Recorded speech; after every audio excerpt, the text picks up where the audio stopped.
पहले की बात है। देवली नाम का एक बहुत सुंदर गांव था। उस गांव के सभी लोग आपस में मिलजुल कर रहते थे। उसी गांव में एक घर मोहन का भी था। मोहन अपने बेटे सोनू और अपनी पत्नी ज्योति के साथ रहता था। मोहन बहुत ही गरीब था।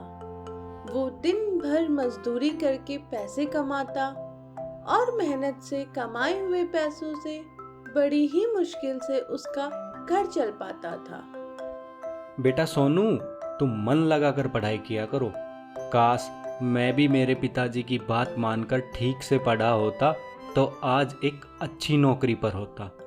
अनपढ़ हूँ तभी तो इतनी मेहनत मजदूरी करनी पड़ती है। एक दिन मोहन काम पर जाने के लिए जैसे ही निकलने वाला था, पापा आज तो दिवाली है, क्या आप आज भी काम पर जाओगे? बेटा भूख तो दिवाली के दिन भी लगती है ना। अब मजदूरी करने नहीं जाऊंगा तो रात में हम सब लोग खाएंगे क्या? पापा पापा कुछ पैसे दे दो ना। पैसे? किस चीज के लिए चाहिए बेटा पैसे? पापा आज दिवाली है, मुझे पटाखे लाने हैं। बेटा गरीब के लिए क्या दिवाली और क्या होली।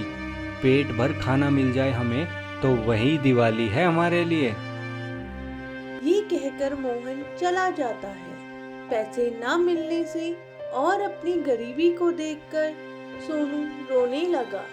सोनू दीवार पर लगी भगवान की तस्वीर के सामने जाकर हाथ जोड़कर कहता है, हे भगवान, हम इतने गरीब क्यों हैं? और लोग तो दिवाली पर नए कपड़े, ढेर सारी मिठाई और पटाखे लाते हैं। यहाँ मेरे पापा इतनी मेहनत करने के बाद भी कुछ पैसे ही कमा पाते हैं ताकि हमें भूखा न सोना पड़े।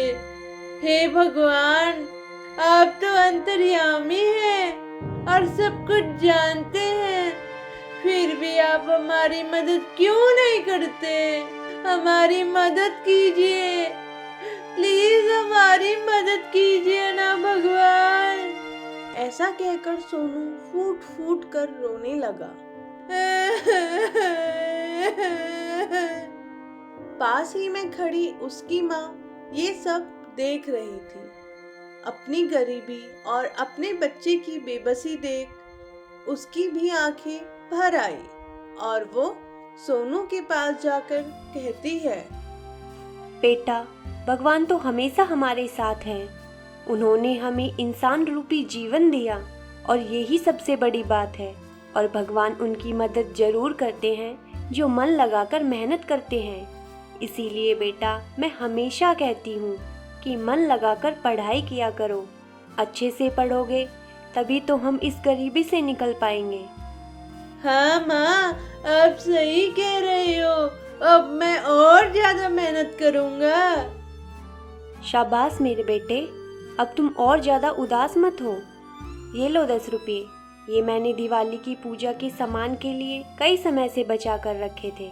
सोच रही थी कम से कम कुछ दिए खरीद लूंगी और भगवान के लिए प्रसाद लूंगी, लेकिन जब मेरा बाल गोपाल ही खुश नहीं रहेगा तो फिर कैसी दिवाली। जाओ और ले आओ पटाखे।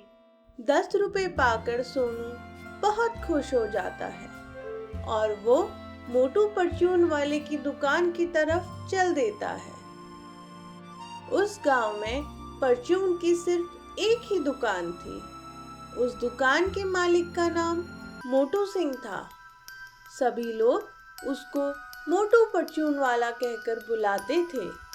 मोटू बहुत ही लालची और मक्कार व्यक्ति था।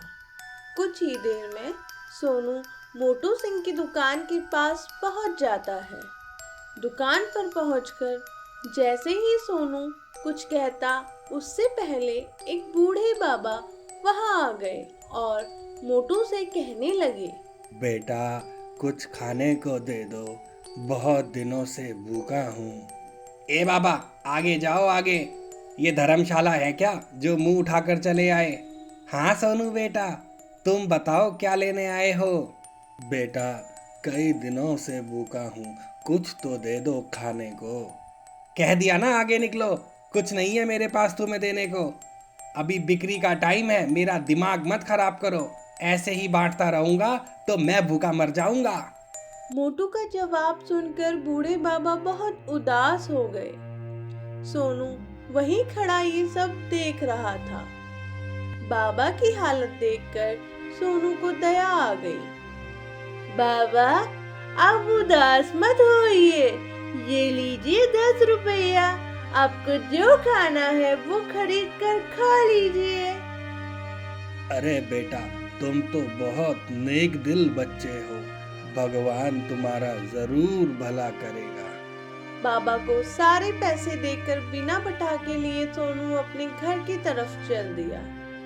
और वो जैसे ही घर पहुंचा तो उसको खाली हाथ देखकर उसकी माँ हैरान हो गई। अरे बेटा, क्या हुआ? पटाखे कहाँ हैं? माँ, पटाखे तो मैं रास्ते में ही फोड़ आया।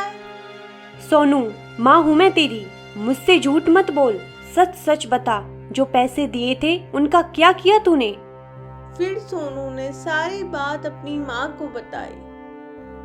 सोनू की बातें सुनकर उसकी माँ बहुत खुश हो गई। मैं कितनी किस्मत वाली हूँ जो तुम्हारे जैसा लायक बेटा दिया भगवान ने मुझे। तुमने बहुत अच्छा काम किया बेटा, जो भूखे को खाना खिलाया। वहीं दूसरी तरफ मोहन अपने काम से वापस आ रहा था। तभी रास्ते में उसको बूढ़े बाबा मिल गए और वो मोहन से कहने लगे। अरे मोहन, तुम्हारा बेटा सोनू यहाँ खेल रहा था और खेलने के बाद वो घर चला गया, पर अपनी मटकी तो यहीं भूल गया। तुम घर जा रहे हो ना, तो लो ये मटकी लेते जाओ। ठीक है बाबा, लाओ मैं ले जाता हूँ इस मटकी को। आपका बहुत बहुत धन्यवाद। फिर मटकी लेकर मोहन अपने घर की तरफ चल दिया और घर पहुंचकर वो कहने लगा। अरे सोनू बेटा, आज तुम इस मटकी से खेल रहे थे ना, ये मटकी तो तुम वहीं भूल आए। ये तो भला हो उस बाबा का जो उन्होंने मुझे दे दी। मटकी? कौन सी मटकी? मैं तो कोई मटकी के बारे में नहीं जानता पापा। अरे आते समय मुझे एक बाबा मिले थे और वो हम दोनों का नाम भी जानते हैं। उन्होंने ही दी है ये मटकी। बोल रहे थे सोनू भूल गया था यहाँ। चलो कोई नहीं, खोल कर ही देख लेता हूँ ऐसा क्या है इसमें। फिर मोहन ने जैसे ही वो मटकी खोली, मटकी के अंदर का नजारा देखते ही तीनों के तीनों हैरान हो गए। पूरी मटकी सोने के सिक्कों से भरी हुई थी और उसमें एक 10 रुपए का नोट भी था। नोट को देखते ही सोनू सब समझ गया। माँ, ये तो वही 10 रुपया है जो मैंने बाबा को दिए थे। फिर सोनू ने सारी बात अपने पापा को बताई। फिर सोनू की माँ कहने लगी। बेटा, वो कोई और नहीं, वो साक्षात कुबेर भगवान थे। आज उन्होंने तुम्हारी परीक्षा ली थी और जिसमें तुम पास हो गए। इसलिए ही तो कहते हैं, हमें हमेशा भगवान पर विश्वास रखते हुए मेहनत करते रहना चाहिए। अब इतना धन पाकर वो सभी बहुत खुश हो गए और घर के बाहर खड़े कुबेर भगवान भी ये सब देख रहे थे और उन तीनों को खुश देखकर वो भी बहुत प्रसन्न हुए। उस दिन के बाद सोनू और उसके परिवार की गरीबी हमेशा के लिए समाप्त हो गई। आपने देखा ना दोस्तों, कैसे भगवान अपने भक्तों की हमेशा मदद करते हैं।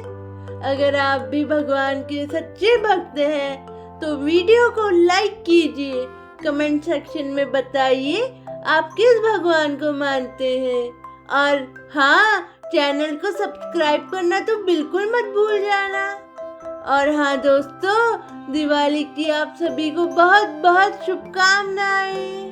अगर आपको हमारी ये कहानी अच्छी लगी तो जल्दी से इस वीडियो को लाइक कर दो और हाँ, चैनल को सब्सक्राइब करना तो आप बिल्कुल भी मत भूलना। तभी तो रोज आप हमारी अच्छी अच्छी कहानियाँ सुन पाएंगे?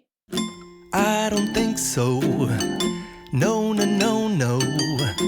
I don't think so. No, no, no, no. It's never, ever, ever,